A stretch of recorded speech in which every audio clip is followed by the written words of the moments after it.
በስመ አብ ወወልድ ወመንፈስ ቅዱስ አሐዱ አምላክ አሜን። ገድለ አቡነ እስትንፋሰ ክርስቶስ። ጌታችንም ለብፁዕ አባታችን ቃል ኪዳን ገባለት። ዝግርህን ያዘከሩ መታሰቢያን ያደረጉ እስከ 17 ትውልድ ምርልሃለሁ። ኢትዮጵያዊ አባት አቡነ እስትንፋሰ ክርስቶስ አባቱ መልአከ ምክሩ እናቱ ወለተ ማርያም ይባላሉ። የተወለደበት ልዩ ቦታ ወሎ ክፍለ ሀገር ዳውንት ይባላል። በዚያች ሀገር እግዚአብሔርን የሚፈራ ስሙ መልአከ ምክሩ የሚባል ደግ ሰው ባለቤቱም ወለተ ማርያም ሁለቱም ደጋጎች እግዚአብሔር እንዳዘዛቸው በእግዚአብሔር ሕግ ጸንተው የሚኖሩ መልካም ስራን በመስራት እንደ ዘካርያስና ኤልሳቤጥ እውነተኛ ነበሩ። ሁለት ደጋጎች ልጆችም አሏቸው። የተባረከ መልካም ፍሬን የሚያፈራ በመጾም በመጸለይ እግዚአብሔርን የሚያገለግል በጸሎቱ ሰውን የሚጠቅም በጻድቃንም ዘንድ የተመረጠ ልጅ ይሰጣቸው ዘንድ ዘወትር ወደ እግዚአብሔርና ወደ ድንግል ማርያም ይለምኑ ነበር። ነቢየ እግዚአብሔር ቅዱስ ዳዊት ጆሮውን ወደ ልመናቸው አዘነበለ እንዳለ መዝሙረ ዳዊት ምዕራፍ 33 ቁጥር 29 የእግዚአብሔር አምላክ በአይነ ምሕረት ተመለከታቸው። ልመናቸውንም ሰምቶ አባታችን አቡነ እስትንፋሰ ክርስቶስ ሚያዝያ 8 ቀን ተጸንሶ ታኅሳስ 9 ቀን ተወለደ። በተወለደ ዕለትም ተነስቶ በእግሩ ቆሞ 3 ጊዜ ስብሐት ለአብ፣ ስብሐት ለወልድ፣ ስብሐት ለመንፈስ ቅዱስ ብሎ ጣዕም ባለው አንደበቱ ተናገረ። 9 ጊዜም ሕፃናትን ለሚያናግሩ ገዢ ለሚሆኑ ለአጋዕዝተ ዓለም ሥላሴና ለእመቤታችን ለመስቀሉም ሰገደ። እዚያ ተሰብስበው የነበሩ ብዙ ሰዎች ከሕፃኑ አንደበት የሥላሴን ምስጋና ሰምተው ፈጽመው አደነቁ። ዳግመኛም በዚህ ሕፃን ላይ እግዚአብሔር ጸጋ አድሮበታል ብለው እየተጨዋወቱ ወደ ሀገራቸው ገቡ። አባቱና እናቱም መጀመሪያ ስለወለዱ ዳግመኛም የአብ የወልድ የመንፈስ ቅዱስን ምስጋና በማቅረቡ ደስ አላቸውና እግዚአብሔር ይህንን ሕፃን ሰጠን፣ እኛ በአብ በወልድ በመንፈስ ቅዱስ ስዕል ፊት ለፍጥረት ሁሉ ለምትራራ ከሁሉ በላይ በሆነች አምላክን በወለደች በቅድስት ድንግል ማርያም ስዕል ፊት ቆመን እንደለመንን ልመናችንን ሰምታ የተመረጠ ልጅ ሰጠችን ብለው አመሰገኑ። የመንጻት ወራት በተፈጸመ ጊዜ በ40 ቀን አባትና እናቱ በጸራ ወርቅና ብር ንጉሥ ይኩኖ አምላክ ወደ አሰራው እግዚአብሔር አብ ቤተ ክርስቲያን ወስደው አዳም በ40 ቀኑ ወደ ገነት እንደገባ በቤተ ክርስቲያን ሥርዓት ተጠመቀ። አዳም በ40 ሔዋን በ80 ቀን ወደ ገነት እንደገቡ ኩፋሌ ምዕራፍ 4 ቁጥር 9 ካህናትም መንፈስ ቅዱስ እንዳናገራቸው ስሙን እስትንፋሰ ክርስቶስ ብለው ይሰየሙት። ሥጋ ወደሙን ተቀብሎ ወደ ቤት ተመለሰ። የስሙም ትርጓሜ የአብ የወልድ የመንፈስ ቅዱስ እስትንፋስ አንድም ክርስቶስ እስትንፋስ ማለት ነው። የእግዚአብሔር መልአክ ቅዱስ ሚካኤል እየጠበቀው አደገ። መንፈስ ቅዱስ ልቦናውን ብሩህ አድርጎለት በ5 ዓመቱ የቅዱሳን መጻሕፍትን ቃላትን ብሉያትንና ሐዲሳትንም ድርሳናትንም አወቀ። ከመምህር ኪራኮስ የመጽሐፍትን ትምህርት ከነ ትርጓሜው በ7 ዓመቱ ጨረሰ። በማስተዋል ሊመለከት አባቱንና እናቱን ዘመዶቹን የተወቃሌን ይጠብቃል፣ መንግስተ ሰማያት ይወርሳል፣ ይህን ያላደረገ ሊያገለግል አይችልም የሚለውን አገኘ። ማቴዎስ ወንጌል ምዕራፍ 10 ቁጥር 37 ይህንንም ቃል በልቦናው ይዞ የምነናውን ሥርዓት ይጠብቅ ነበር። 7 ጊዜ በመዓልት 7 ጊዜ በሌሊት በየዕለቱ 150 መዝሙረ ዳዊትን ሲያደርስ በአብ በወልድ በመንፈስ ቅዱስ ስም ፊቱን በትምህርተ መስቀል አማትቦ ጸሎት በጀመረ ጊዜ እጆቹን ሲዘረጋ ወጥመዳቸውን ያጠመዱ አጋንንት በነፋስ ፊት እንዳለ ጢስ ተነው ይጠፋሉ፣ እየተሯሯጡም ፈጥነው ይሸሻሉ። ከዚህ በኋላ ስሙ ማርቆስ ከሚባል ጳጳስ ድቁና ተቀበለ። ልጄ ለእግዚአብሔር ትገዛ ዘንድ ወደ ገዳም ብትሄድ ሰውነትህን ለመከራ አዘጋጅ እንዳለ መጽሐፈ ሲራክ ምዕራፍ 2 ቁጥር 1። ይህንን ዓለም ናቀ። ልዩ ክብርም የሚሆን የምንኩስናን ልብስ ይቀበል ዘንድ በተወለደ በ14 ዓመቱ ወደ ደብረ ሐይቅ ገዳም ሄደ። ከባህር ዳር ቆሞ የሙሴን ጸሎት ወደ እግዚአብሔር ጸለየ። ያለ መርከብ ባህሩን ተሻግሮ ወደ ቤተ ክርስቲያን ገባ። የኢየሱስ ሞዓ ልጅ የሚሆን አበመኔቱ በመነኮሳት መጻሕፍት እንደተጻፈ 3 ዓመት ፈተነው። በሐይቅ ገዳም ለመነኮሳት እንጨት በመልቀምና ውሃን በመቅዳት ለአባቶች መነኮሳት ምግብ ሊሆናቸው ከባህር ውስጥ አሳን በማውጣት ያገለግል ነበር። በአባ ሕንጻ ደብረ ድባ በሚባል ቦታ የቅስና ስልጣን ተቀበለ። በጾም በጸሎት በተጋድሎ የአባቶቻችንን ሃይማኖት በማስተማር ህሙማንን፣ አይነ ስውሮችን፣ አንካሳዎችን፣ በክፉ ደዌ የተያዙትን ቁጥራቸው 80 ሺህ የሚሆኑትን በአንድ ቀን ፈወሳቸው። አባታችን ጸሎት ሲጸልይ ቆሞ አይደለም፣ ወዙ እንደ ውሃ ነጠብጣብ እስከሚፈስ ድረስ ይሰግድ ነበር። የስግደቱም ልክ ተቆጥሮ አይዘለቅም። መልካም ምግባሩ በጣም የተትረፈረፈ የበዛ ነውና ከምድር እስከ ሰማይ የሚደርስ የብርሃን ምሰሶና የወርቅ መሰላል ስለ ስግደቱና ስለ ጸሎቱ ስለ ትሩፋቱ ብዙ ቅዱሳን እስኪያደንቁ ድረስ ተተክለው ይታያሉ። በዚያን ዘመን ከሰው ሁሉ እንደርሱ የጽድቅን ሥራ የሚሰራ አልተገኘም። ነቢየ እግዚአብሔር ቅዱስ ዳዊት እግዚአብሔር ሁል ጊዜ አየዋለሁ፣ ምስጋናውም ዘወትር ባንደበቴ ነው፣ ሰውነቴም ዘወትር በእግዚአብሔር ከፍ ከፍ ትላለች እንዳለ አባታችንም ሁል ጊዜ ጌታችንን በግልጽ ያያል፣ የፈለገውንም ሁሉ ዘወትር ፈጥኖ ያገኛል። ጌታም ከእርሱ አይቀርም ነበር። ብፁዕ አባታችን አባ 40 መዓልትና 40 ሌሊት ጾሞ 40 ዕለት በተፈጸመ ጊዜ እህል ሳይቀምስ ጌታችን ኢየሱስ ክርስቶስ አስቀድሞ ለሙሴ በደብረ ሲና እንደሰጠው ለአባታችንም ወደ እርሱ መጥቶ 10ን ቃላት ኦሪትና 6ቱን ቃላት ወንጌል በውስጣቸው የተጻፈባቸውን 2 ጽላቶችን ሰጠው። ዘጸአት ምዕራፍ 34 ቁጥር 1። ከዚህ በኋላ ሰውን ሁሉ እንዲያስተምር ጌታችን መድኃኒታችን ኢየሱስ ክርስቶስ ከነገረው በኋላ ስለወደድከኝ ፈቃዴን ስለፈጸምክ ስለ ብዙ ድካምህና መከራህ ለኔ ስለተጋደልክ እኔም በአንዲት ቀን 10,000 ነፍሳትን እምርልሃለሁ። በሶስቱ በዓላት በተወለድኩበት፣ በተጠመቅኩበት፣ በተነሳሁበት እንደዚሁ 70,000 ነፍሳትን በቀን 7 ጊዜ በሌሊትም 7 ጊዜ እስከ ዕለተ ምጽአት ድረስ እምርልሃለሁ ብሎ ቃል ኪዳን ገባለት። ዳግመኛም ዝክርህን ያዘከረ ስምህንም የጠራ የገድልህንም መጽሐፍ ያጻፈ ያነበበ የሰማ የተረጎመውን እምርልሃለሁ አለው። የማቴዎስ ወንጌል ምዕራፍ 10 ቁጥር 41 እስከ 42። አባታችን አቡነ እስትንፋሰ ክርስቶስ ለማስተማር ወደ አባቶቹ ሀገር ወደ አባቱ መቃብር በገባ ጊዜ እዚያው ደርሶ በቤተ ክርስቲያን ስራ እለቱን ስንዴ ዘርቶ ወይን ተክሎ ጽድንም ወይራንም ግራርንም ተክሎ በአንድ ቀን ለቤተ ክርስቲያን አገልግሎት እለቱን አድርሷል። ስንዴውን ለመስዋዕት ወይኑን ለቁርባን በታምራት አድርሷል።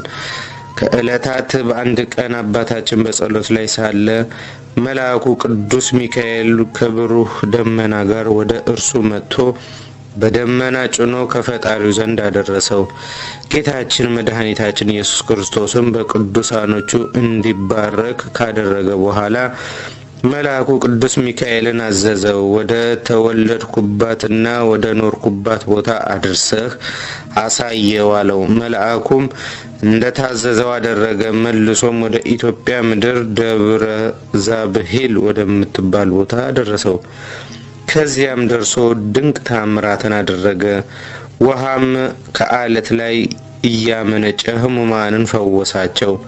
በባህር ውስጥ ጠልቆ ዘወትር በሄደበት ሀገር ሁሉ ሲጸልይ የሚያርፍበት ቦታና ስጋዬ የሚቀርብበት ቦታ ግለጽልኝ ብሎ በጸለየ ጊዜ እግዚአብሔር መልአከ ቅዱስ ገብርኤል ተልኮ መጥቶ የአባትህ አባት ከሸዋ ሀገር መጥቶ ታቦተ እግዚአብሔር አብን ወደ አስተከለበት ወደ አባ ሙሴ ደብር ወደ አባትህና እናትህ ቦታ ዳውንት በምትባል አገር ሂድ ብሎ የእረፍት ቦታውን ነገረው። ከዚያም ወደ ብዙ ገዳማት በመሄድ ቡራኬ ተቀበለ። ከ4 ዓመት በኋላ አረጋውያን መነኮሳት ተሰናበታቸው፣ መርቀው ተለዩት። የኢትዮጵያን ገዳማት ተዘዋውሮ እየጎበኘ ጎጃም ደረሰ። በዚያ እያስተማረ እያጠመቀ የታመሙትን እየፈወሰ የዕውራንን ዓይን እያበራና ሙታንን እያስነሳ በዚያ ተቀመጠ። በባህር ውስጥም ገብቶ 9 ዓመት ለኢትዮጵያ ጸለየ። ከ9 ዓመት በኋላ ጌታችን ኢየሱስ ክርስቶስ ወደ እርሱ መጥቶ ከመነኮሳት ሁሉ ብልጫ ያለህ ወዳጄ እስትንፋሰ ክርስቶስ ሆይ ይህችን ሀገርና የኢትዮጵያን ሕዝቦች ምሬልሃለሁ፣ ከዚህች ባህር ውጣ አለው። አባታችንም ከባህር ውስጥ ወጥቶ ተንበርክኮ ለጌታችን ሰገደ። ጌታችን ኢየሱስ ክርስቶስም የማረፊያህ ቦታ ምስራቅ ወደምትሆን ወደ ዳውንት ሂድ ብሎ ቃል ኪዳን ሰጠው። አባታችን በ17 ዓመቱ ወደ ደብረ አሰጋጅ በሚሄድ ጊዜ ፀሐይ ልትገባ ደረሰች። አቡነ እስትንፋሰ ክርስቶስ ጸለየ፣ አለቀሰ። በጌታችን በኢየሱስ ክርስቶስ ስም አውግዤሃለሁ፣ ለመስፍን የኢያሱ በገባኦን እንደቆምሽ አሁን ቀጥ ብለሽ ቁሚ አላት። ፀሐይም ወደ ኋላ ተመልሳ በአቡነ እስትንፋሰ ክርስቶስ ቃል ቆመች።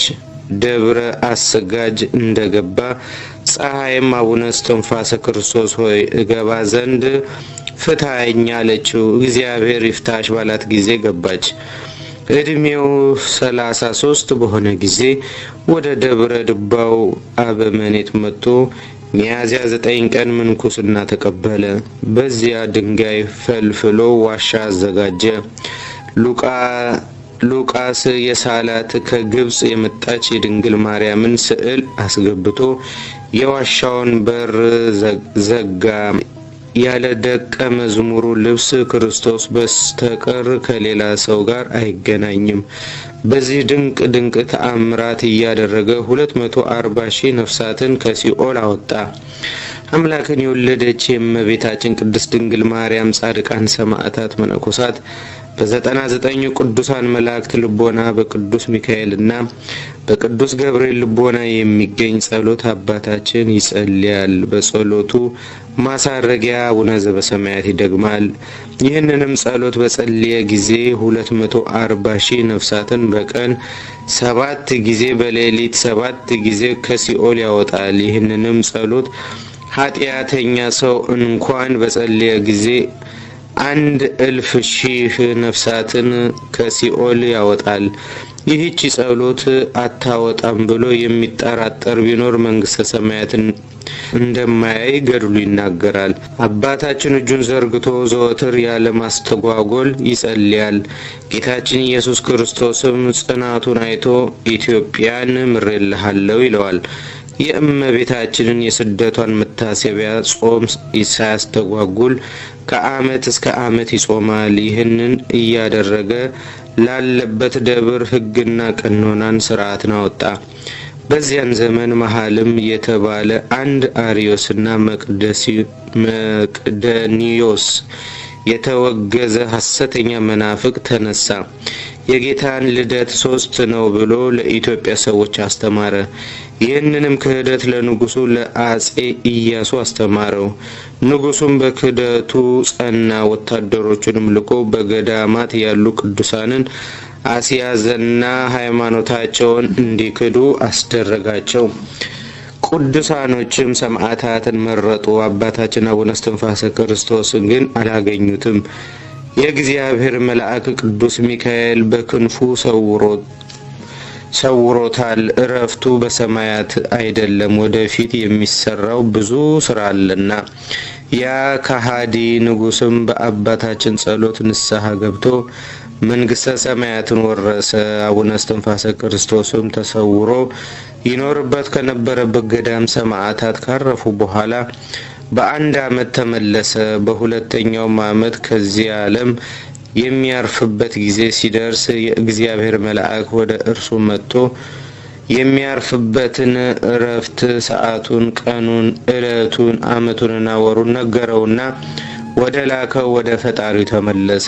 አባታችን አቡነ እስትንፋሰ ክርስቶስም ፈጣሪውን ለኃጢያን የሚሆን አስራት ስጠኝ አለው። እግዚአብሔር አምላክም አባታችን አቡነ እስትንፋሰ ክርስቶስ እንዳለው ቃል ኪዳን ገባለት።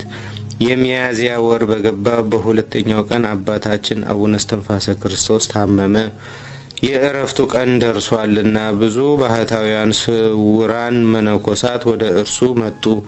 በእርሱ ላይ ያለውን የእግዚአብሔር ጸጋ አይተው ቅዱሳን አደነቁ። በፊቱ ላይ ያለውን ብርሃን አይተው ተገረሙ። የራስ ጸጉሩ እንደ በረዶ ነጭ ነበር። በዚያን ጊዜ 89 ዓመቱ ነበረ። ዳግመኛ አባታችን አገልጋዩ የሆነውን ጻድቁን ልብስ ክርስቶስን ጠርቶ ከእርሱ በኋላ የሚሆነውን በመጨረሻውም ዘመን የገድሉ መጽሐፍ እንደሚጻፍ ገድል ለልጅ ልጅ ለዘላለም መታሰቢያ እንደሚሆን ነገረው። ወንድሞቹንም እንዲጠራ አዘዘው። በተሰበሰቡም ጊዜ ከዛሬ ጀምሮ በስጋ አታዩኝም፣ ከመንግስተ ሰማያት በስተቀር አንገናኝም አላቸው። በመስቀል አመላክቶ በዚያች ቦታ ላይ ቅበሩኝ፣ በላዩ ቤተክርስቲያን ስሩ፣ የመናፍቃንን ትምህርት አትቀበሉ፣ ሃይማኖታችሁንም ጠብቁ፣ የእመቤታችንን አማላጅነት መስክሩ ብሎ ነገራቸው። ያን ጊዜ ቅዳሜ ማታ ለእሁድ አጥቢያ ነበር። እንደ ነጋሪት ያለ ቃልና እንደ ነጋሪት ያለ ድምጽ ከሰማይ ተሰማ። አብ ወልድ መንፈስ ቅዱስ በአንድነት በሶስትነት እየተመሰገኑ መጡ። ጌታችንም ለብፁዕ አባታችን ቃል ኪዳን ገባለት። ዝክርህን ያዘከሩ መታሰቢያን ካደረጉ እስከ 17 ትውልድ ምርልሃለሁ። ይህን የገድልህን መጽሐፍ በቤቱ ያስቀመጠ የተለያዩ በሽታዎችን፣ ችግር፣ ረሃብ፣ የሰውን ሞት፣ የእንስሳት ሞት ከቤቱ እህል በረከት አይታጣም። ይህን ቃል ኪዳን ከተሰጠው በኋላ ጌታችንም መልሶ የፈለከውን ጠይቀኝ አለው። አቡነ እስትንፋሰ ክርስቶስም ፈጣሪ ሆይ ይህንን የሰጠኸኝ ቃል ኪዳን በስራዬ አይደለም በቸርነትህ ነው። ስምህ ፈጽሞ የተመሰገነ ይሁን። ዝክሬን ያዘከረ መታሰቢያን ያደረገ ገድሌን መጽሐፍ የጻፈውን እስከ ስንት ትውልድ ትምርልኛለህ አለ። ጌታችንም እስከ 25 ትውልድ ድረስ እምርልሃለሁ ብሎ ዳግመኛ ቃል ኪዳን ገባለት። አባታችንም ይህንን ቃል ኪዳን ከተቀበለ በኋላ ልጆቹን መነኮሳቱን አረጋጋቸው። በቀና በራሱ ስልጣንና በሐዋርያት ስልጣን እግዚአብሔር ይፍታላቸው። ልጆቼም አትደንግጡ፣ አትፍሩ፣ ፈጽማችሁ ተደሰቱ። ታላቅ ተስፋ በሰማይ አለና ከእኔ ቦታ ወዲያና ወዲህ ፈጽማችሁ አትዘዋወሩ፣ እስከ ዘመናችሁ ፍጻሜ ጸንታችሁ ተቀመጡ ካላቸው በኋላ ሚያዝያ 9 ቀን በእግዚአብሔር ፍቃድ በሰላም አረፈ። ባመላከተው ቦታ መነኮሳቱ ቀበሩት። ያን ጊዜ መፍራትን ውጽውጽታ ለቅሶ ሆነ። የእርሱ ስጋ መሬት በተቀበለች ጊዜ ተንቀጠቀጠች። የአባታችን የአቡነ እስትንፋሰ ክርስቶስ ገድልም ከምሉ በየክፍሉ በብዙ ጥቂቱ ተጽፎ ተፈጸመ። የጻድቅ መታሰቢያ ለዘላለም ይኖራል።